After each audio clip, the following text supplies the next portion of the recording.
Hey, Motorman here with my tip of the week. This week we're going to talk about two-up riding. I'm going to give you some tips, and a lot of people ask me about this, and I know I see it all the time. It gets kind of annoying. When you have a passenger on the back and you're shifting or coming to a stop, the helmets tend to smack into each other, and that's because you're not really shifting smoothly or braking smoothly. So I'm going to show you, as well as some other things, how to get over that, and we're going to do that by a technique called loading the shifter. Now, if you would, camera girl, focus right here. Loading the shifter, very simple. If I'm going to bring the shifter up, I'm going to shift up, I'm going to put a little pressure on the shifter just before I pull the clutch in. And I'm not going to release the throttle all the way. That's going to make my shifts much smoother. If you're using the heel part, it's the same thing. You want to put a little bit of pressure on the shifter and then quickly pull in the clutch. Don't release the throttle all the way, and your shifts will be much smoother, and you don't have to worry about banging helmets together, because that gets annoying. Are you ready? We're going to go out on the road and give it a try.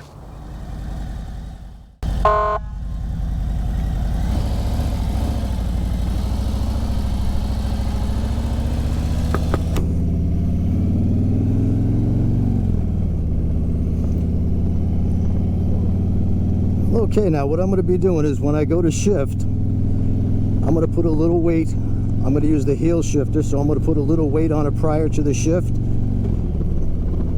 and make the shift. It's extremely smooth when you do it that way. You don't have to worry about the person behind you's helmet smacking into you. When I come to a stop here, I'm going to stop gradually. I'm going to use both brakes. I now release the rear brake, and both feet go down at the very moment the tires stop moving. Notice the passenger did not bang into my helmet.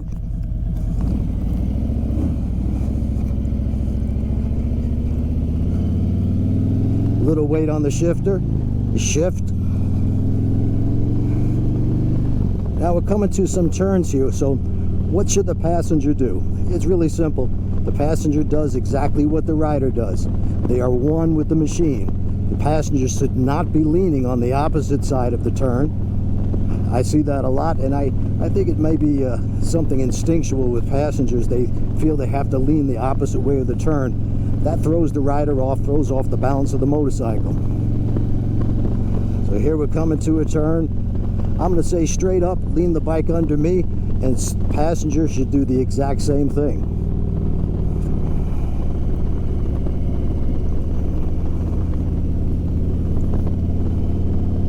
There really isn't a lot for the passenger to do. Mainly they could just relax, lean back on the backrest or the tour pack. But whenever you're making tight, low-speed turns, passengers should lean forward. Here's a shift, barely noticeable.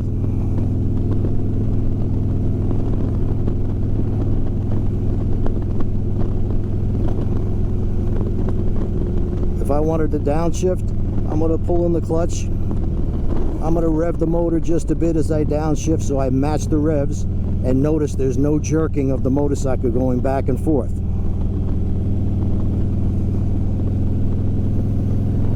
Now I upshift, little weight on the shifter, and it's barely noticeable to the passenger. No helmet banging. That's how it should be. You could practice this on your own, and it makes for just a smoother shift when you do that, when you really know how to coordinate that clutch and throttle. So I'm going to shift up again, so I give it a little throttle.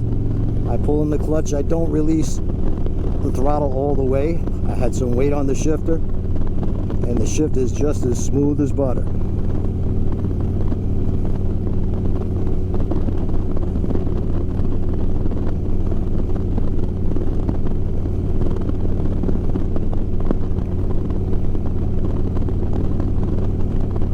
Once again, I'm going to shift up, barely noticeable by the passenger. No reason for the passenger to know you're shifting or what gear you're in. If I want to shift down, again, I bring up the revs just a little bit as I slowly let out the clutch, and the downshift is extremely smooth. If I'm coming to a stop, again, I'm going to match revs, a little pressure on both brakes.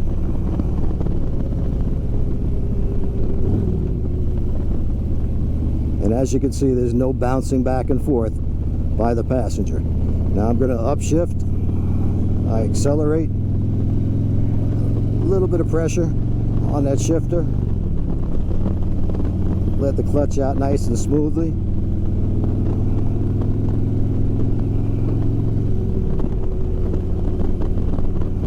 And that shift, it's just so smooth, the passenger doesn't have to bounce forward.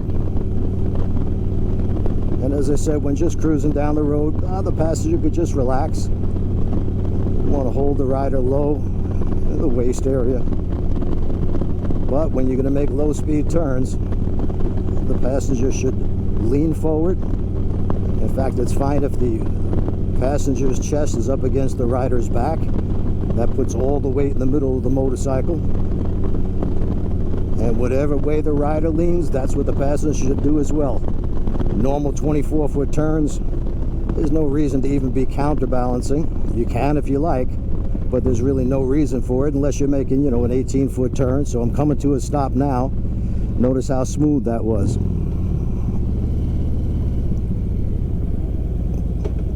No reason for the passenger to be bouncing forward and the fork dipping down.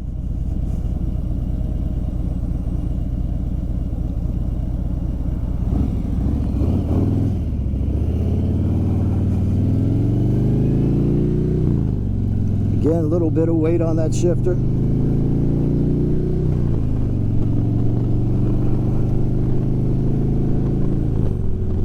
And it's just as smooth. It should actually, to the passenger, feel like, and also to the rider, like it's an automatic transmission. That's how smooth it should be.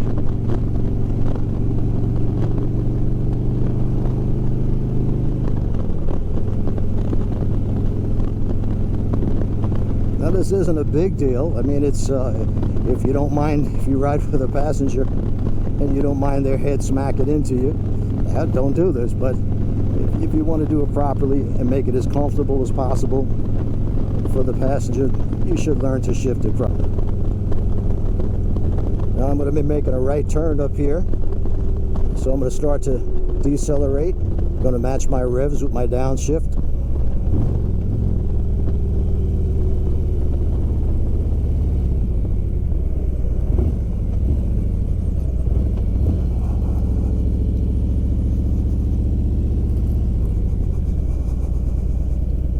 I'm going to make a U-turn here, so the passenger should get right up close to the rider as I turn my head and eyes. It's especially important with maneuvers like that that the passenger doesn't lean to the opposite side that the rider is leaning. And you should be leaning to the high side when making low speed turns. Doing it this way, that shift is barely noticeable.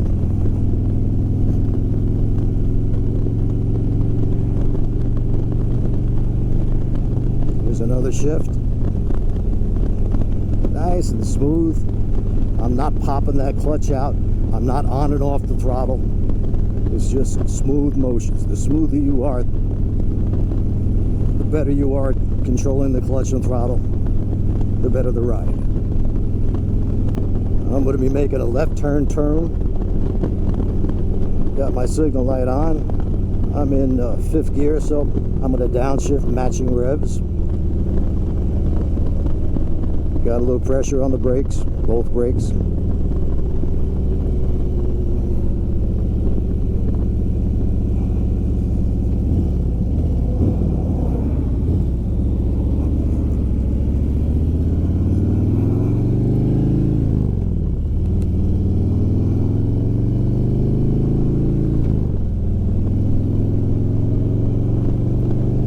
You also want to short shift a bit. You don't want to wind it out to 5,000 RPMs or till you hit the rev limiter and you got 2 people on the bike. There's no reason for that. Now I didn't say it there, but you should not have even noticed the shifting. I'm not sure if you could hear it on the video, but it should be so smooth that you don't even notice it. Now listen carefully for the upshift, loading the shifter. Just as smooth as butter. There's another shift there. You shouldn't have even noticed that. You can make a game out of it. See exactly, even when you're riding by yourself, see exactly how smooth you can get that, how imperceptible that shift can be if you use the proper technique. By the way, this works on every single motorcycle. If you got a shifter, you got a clutch and a throttle, it's going to work.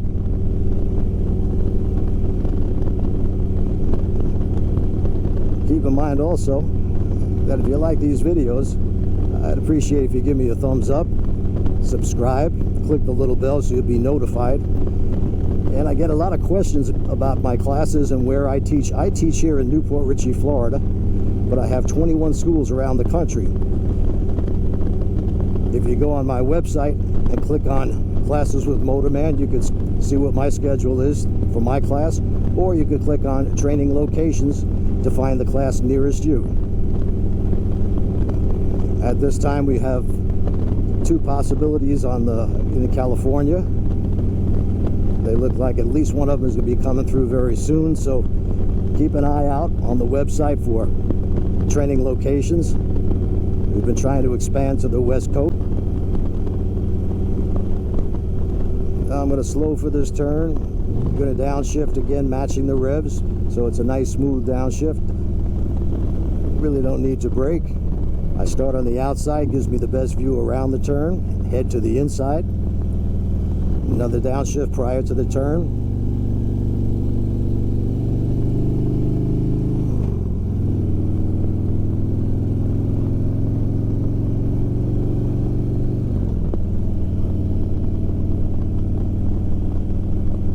And that's it for today, folks. Keep the shiny side up.